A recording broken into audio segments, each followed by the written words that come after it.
Shalom Bapak Ibu Saudara-saudara yang dikasihi oleh Tuhan Yesus.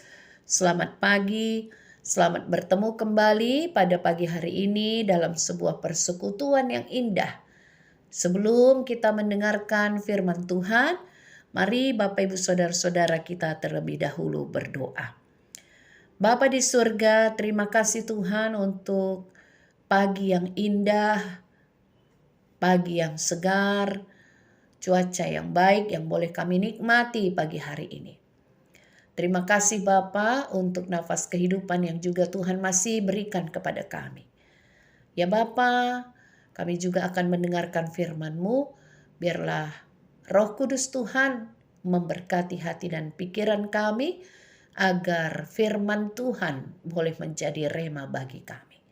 Terima kasih Tuhan Yesus, terpuji nama Allah Bapa di dalam nama Kristus Yesus Tuhan kami. Amin. Bapak Ibu Saudara-saudara, firman Tuhan yang akan kita dengar pada hari ini diambil dari kitab Yudas 1 ayat 21. Demikian dikatakan oleh firman Tuhan. Peliharalah dirimu demikian dalam kasih Allah, sambil menantikan rahmat Tuhan kita Yesus Kristus untuk hidup yang kekal. Demikian firman Tuhan. Bapak Ibu Saudara-saudara, ada kalimat yang berbunyi seperti ini. Dunia berubah dan untuk menyesuaikan diri kita juga harus berubah, jika tidak maka akan tertinggal. Kalimat ini tentunya baik, tapi bukan berarti kebenaran ada di dalamnya. Karena kalau kita harus mengikuti semuanya yang ada di dalam dunia dan menyesuaikan diri dengannya, tentu kita akan menjadi kehilangan arah. Bahkan bisa jadi binasa. Karena apa yang ada di dalam dunia, segala yang ditawarkan oleh dunia, akan menarik kita ke dalam dosa, lalu kemudian kita menjadi tenggelam di dalamnya. Karena itu seperti ada yang tertulis dalam Roma 12 ayat 2 di sana dikatakan, janganlah kamu menjadi serupa dengan dunia ini, tetapi berubahlah oleh pembaharuan budimu, sehingga kamu dapat membedakan manakah kehendak Allah, apa yang baik, yang berkenan kepada Allah dan yang sempurna. Demikian dikatakan oleh firman Tuhan. Jadi jangan menjadi serupa dengan dunia. Itu sebabnya dikatakan pada ayat 18 dalam Yudas 1 sebelum ayat 21 nats yang kita baca tadi, di sana dikatakan menjelang akhir zaman akan tampil pengejek-pengejek yang akan hidup menuruti hawa nafsu kefasikan mereka. Ayat 19, mereka adalah pemecah belah yang dikuasai hanya oleh keinginan-keinginan dunia ini dan yang hidup tanpa Roh Kudus. Nah, jelas sekali Bapak Ibu Saudara-saudara, itu nasihat yang diberikan oleh firman Tuhan agar kita menjadi waspada, memelihara diri dalam karunia Allah. Waspada untuk pengejek-pengejek yang menuruti hawa nafsu, kefasikan mereka, waspada terhadap keinginan-keinginan dunia. Dan waspada agar kita hidup jangan seperti mereka yang hidup tanpa Roh Kudus. Jangan menjadi serupa dengan dunia, karena apa yang ada di dalam dunia menyilaukan mata. Tawaran-tawaran yang begitu menyilaukan mata sehingga membuat manusia tanpa sadar dibentuk untuk mengikuti dunia. Karena itu Alkitab mengingatkan agar kita siuman tidak mengikuti dunia, bahkan kita harus bisa menjadi gereja di tengah-tengah dunia. Yang dunia harus menjadi gerejawi, sementara yang gereja jangan menjadi duniawi. Alkitab harus tetap dijunjung di tengah kuatnya arus dunia. Karena itu, memelihara diri di dalam penguasaan kasih Allah harus benar-benar kita lakukan di tengah-tengah kehidupan di dunia Allah, di dunia ini. Supaya kita juga mengetahui kehendak Allah. Bapak Ibu Saudara-saudara, kehendak Allah tidak usah dinanti lewat mimpi dan inspirasi. Semuanya sudah ada tertulis di dalam Alkitab.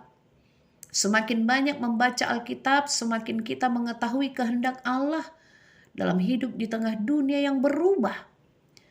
Ada banyak sekali yang lewat di depan mata kita. Perubahan-perubahan dunia, tawaran-tawaran yang ditawarkan oleh dunia kepada kita. Tetapi kita harus mengetahui kehendak Allah yang akan menolong kita untuk bisa memilih dan memilah. Hikmat surgawi yang menolong kita untuk dapat memilih apa yang baik, yang berkenan kepada Allah, dan yang sempurna. Dunia menawarkan banyak hal sehingga kita selalu ingin mencoba ini dan itu. Tanpa sadar orang-orang Kristen bisa kehilangan prinsip dan identitas, menjadi bingung, lalu kemudian hidupnya dipenuhi dengan rasa cemas. Dan kecemasan itu bisa menggerogoti dan merampas kebahagiaannya yang hidup mengikuti dunia. Karena itu kehidupan kekristenan di dunia ini seperti sebuah studi tour, Bapak Ibu Saudara-saudara, yaitu perjalanan panjang untuk belajar memahami, memikirkan dan menaati Kristus. Selama perjalanan hidup kita diajar tentang banyak hal. Mungkin tadinya kita tidak tahu apa-apa tentang kekristenan. Tetapi ketika kita hidup berjalan bersama Kristus, dari yang tidak tahu menjadi tahu. Dari yang tidak bisa menjadi bisa. Tadinya tidak bisa menjadi orang yang sabar, sekarang bisa menjadi orang yang sabar. Tadinya tidak suka menjadi suka. Tadinya tidak suka untuk bersekutu, melayani bersama-sama di gereja, sekarang menjadi suka. Yang tadinya tidak mau menjadi mau. Dari seluruh perjalanan hidup orang percaya yang kadang-kadang melelahkan dan panjang, pelajaran cuma satu hal, yaitu bukan tentang saya, bukan tentang aku, tetapi tentang Dia, Sang Kristus. Itulah cara kita memelihara diri kita, Bapak Ibu Saudara-saudara, dalam kasih Kristus, yaitu bahwa bukan lagi aku sendiri yang hidup, melainkan Kristus yang hidup di dalam aku. Galatia 2 ayat 20a. Artinya kita menjalani hidup ini berjalan dengan Kristus dan terus berjuang untuk berkomitmen bahwa bukan dunia yang menguasai diri kita, tetapi Kristuslah yang ada di dalam kita, yang menguasai dan menjiwai kita. Memang tidak mudah untuk menjalankannya, perlu komitmen dan konsisten day by day. Ada harga yang harus dibayar. Perjalanan kehidupan seorang Kristen berjalan bersama Kristus berarti perjalanan memikul salib yang tentunya berat dan perlu pengorbanan. Seringkali kita harus mengingatkan diri. Ingat ya, ini bukan soal diriku, bukan soal keinginanku, bukan soal rencanaku atau mauku. Tetapi ingat ada Kristus yang hidup di dalam diriku. Memelihara diri dalam kasih Allah sambil menantikan rahmat Tuhan kita Yesus Kristus.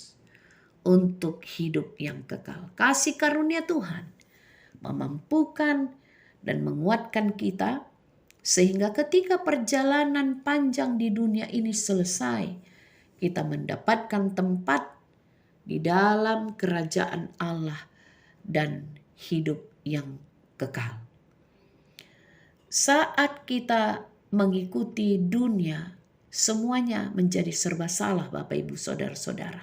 Tidak ada prinsip yang dapat kita pegang teguh di dalamnya. Bahkan yang ada hidup menurut dunia berujung kepada kecemasan, berujung kepada keputusasaan dan hal yang merugikan. Karena dunia menawarkan banyak kenikmatan, tetapi di dalamnya juga ada hal yang harus dibayar dengan hal itu. Tetapi ketika kita berjalan di dalam kasih karunia Kristus, mengundang Yesus masuk ke dalam hati kita, ke dalam hidup kita, maka hidup kita sepenuhnya di dalam perlindungan Tuhan. Karena itu hari ini, mari kita mengambil waktu dan menata hidup, menyusun kembali rencana, keputusan, pilihan jurusan yang sesuai dengan yang Tuhan Yesus kehendaki. Hidup bukan aku lagi, tapi Yesus di dalamku. Hidup dipelihara dalam kasih Allah sambil kita menantikan rahmat Tuhan Yesus Kristus untuk hidup yang kekal. Amin, kita berdoa. Bapa di surga, terima kasih Tuhan untuk firman-Mu yang boleh kami dengar pada pagi hari ini. Terima kasih Tuhan kalau hidup kami berada dalam perlindungan Tuhan. Engkaulah benteng keselamatan kami ya Bapa, dan kami tidak hidup dengan menuruti hawa nafsu, keinginan dunia, keinginan daging kami. Terima kasih Tuhan Yesus. Terpuji nama Allah Bapa di dalam Kristus Yesus Tuhan kami kekal selama-lamanya. Amin.